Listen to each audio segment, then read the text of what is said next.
दोस्तों, मुख्तार अंसारी और ब्रजेश सिंह की दुश्मनी के तो कई सारे किस्से हैं, लेकिन आज हम जानेंगे कि आखिर ब्रजेश सिंह की जो क्राइम की दुनिया में उन्होंने आगाज रखा वो कैसे उनकी एंट्री हुई। ब्रजेश सिंह और मुख्तार अंसारी की दुश्मनी की जड़ क्या थी। ब्रजेश सिंह जो कि पढ़ने लिखने में बहुत अच्छा था, उसके बावजूद वो एक माफिया कैसे बन गया। लेकिन उससे पहले हम ये जानने की कोशिश करेंगे कि आखिर मुख्तार अंसारी, जिसके परिवार से स्वतंत्रता सेनानी हुए, उपराष्ट्रपति हुए, अंतरराष्ट्रीय शूटर हुए, इतना सक्षम परिवार होने के बावजूद आखिर मुख्तार अंसारी माफिया कैसे बन गया। मुख्तार अंसारी के बारे में कहा जाता है कई सारी कहानियां हैं, उसका आधा जीवन सिर्फ और सिर्फ अपराध में ही बीता। मुख्तार अंसारी को गरीबों का मसीहा कहेंगे कि सबसे बड़ा अपराधी कहेंगे। क्या 2005 में ही तय हो गई थी मुख्तार अंसारी की मौत की तारीख।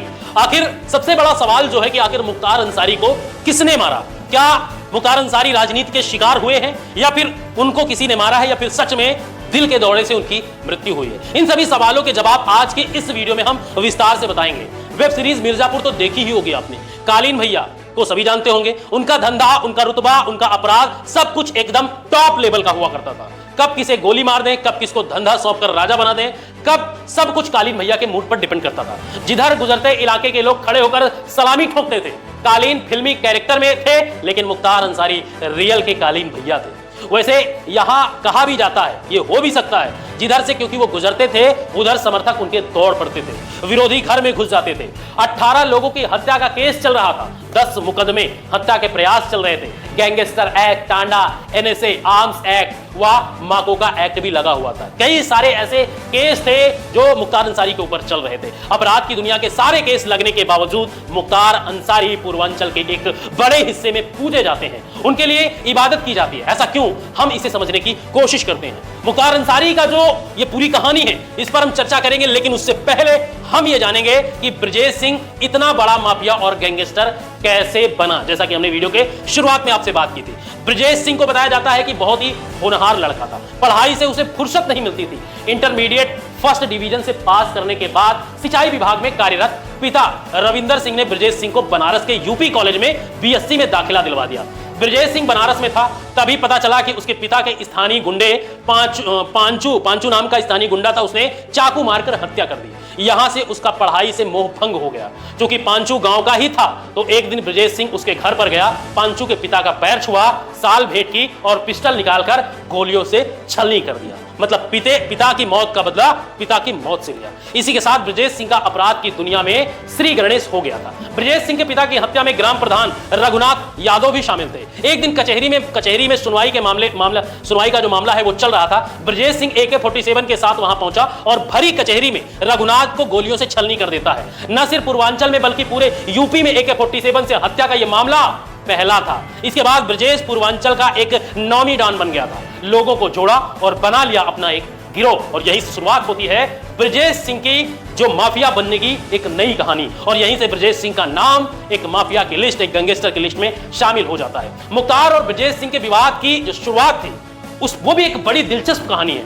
उनके जो विवाद की कहानी है वो गली मोहल्ले में यूपी के हर बच्चा शायद इसको नहीं जानता होगा, लेकिन ब्रजेश सिंह और मुख्तार के बीच का जो विवाद है वो काफी दिलचस्प है, इसे आपको जानना चाहिए। ब्रजेश सिंह और मुख्तार के बीच जो बात थी वो यहां तक कोई खास विवाद उनका नहीं था, लेकिन गैंग बढ़ाते बढ़ाते ब्रजेश ने अपनी टीम में त्रिभुवन सिंह को शामिल कर लिया। त्रिभुवन उस वक्त मुख्तार का दुश्मन हुआ करता था। मुख्तार का दुश्मन ब्रजेश का दोस्त, त्रिभुवन का दोस्त मुख्तार का दुश्मन। यहीं से शुरू होती है वर्चस्व की जंग। रेलवे का ठेका हो या शराब का, किडनैपिंग का मामला हो या फिर हत्याओं का, हम हर मामलों में दोनों ही एक दूसरे को पछाड़ने में लगे हुए थे। साल 1988 में मंडी परिषद के ठेकेदार सच्चिदानंद की हत्या कर दी गई थी। इस हत्या में नाम आया था मुख्तार अंसारी का और साधु सिंह का। पुलिस खोजती रही, लेकिन दोनों की खोज उनको पकड़ नहीं पाई।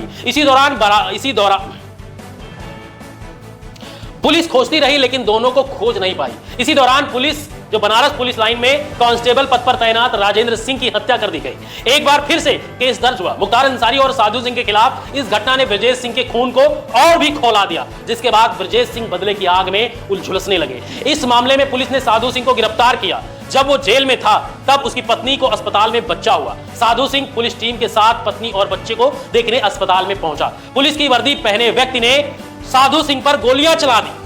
सुनते जाइए, कहानी में काफी दिलचस्प यहां पर मोड़ आने वाला है। पुलिस की वर्दी पहने एक व्यक्ति ने साधु सिंह के ऊपर गोलियां चलाई और अस्पताल के भीतर उसकी हत्या कर दी। जिस दिन यह हत्या हुई उस दिन साधु सिंह के गांव में उसकी मां एवं भाई समेत परिवार यहां से मुख्तार की शक्ति में बेहिसाब इजाफा हो गया। जितनी उसकी शक्ति बढ़ी उतनी ही ब्रजेश सिंह की कम होती गई।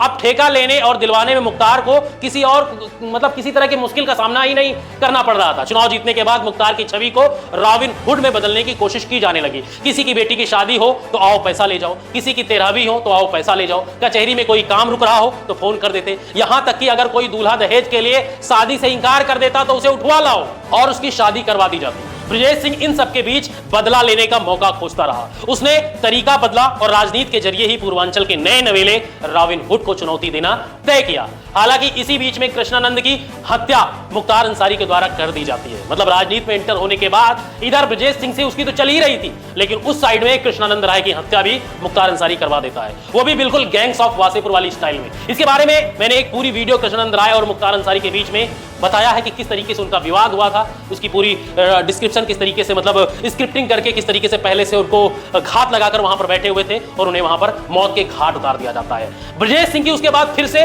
वापसी होती है। कृष्णानंद हत्याकांड में मुख्तार अंसारी बरी जरूर हो गया था, लेकिन पिछले तमाम आपराधिक मामलों के चलते वो जेल में ही रहा। इसी बीच खबर आई कि 2008 में ओडिशा से ब्रजेश सिंह को भी गिरफ्तार कर लिया गया है। पहले बताया जा रहा था कि ब्रजेश सिंह भी मारा जा चुका है, लेकिन ऐसा नहीं था। ब्रजेश सिंह को जेल हुई तो जेल के भीतर से ही मानव समाज पार्टी में शामिल हो गया। चूंकि प्रदेश में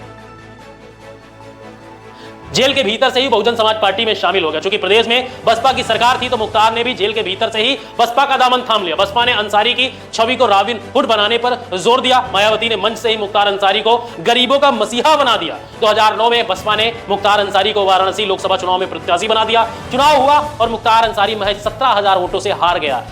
अजब यह है कि इस चुनाव को मुख्तार अंसारी ने जेल से ही हैंडल किया था। पुलिस ने एक बार गाजीपुर की जेल में छापेमारी की थी। पता चला कि मुख्तार की जिंदगी बाहर से भी ज्यादा आलीशान है। उसके लिए खाना बनाने वाले अलग हैं, कमरे में टीवी फ्रिज मौजूद है। प्रशासन हरकत में आया और उसने मुख्तार को गाजीपुर जेल से मथुरा जेल में भेज दिया। जेल बदली लेकिन सुविधाओं की कोई कमी नहीं हुई। जैसा बांदा जेल में था वैसा ही मथुरा जेल में था। मथुरा से कभी बांदा भेजा जाता तो कभी गाजीपुर तो कभी फिर से मथुरा। उत्तर प्रदेश में ऐसे ही चलता रहा।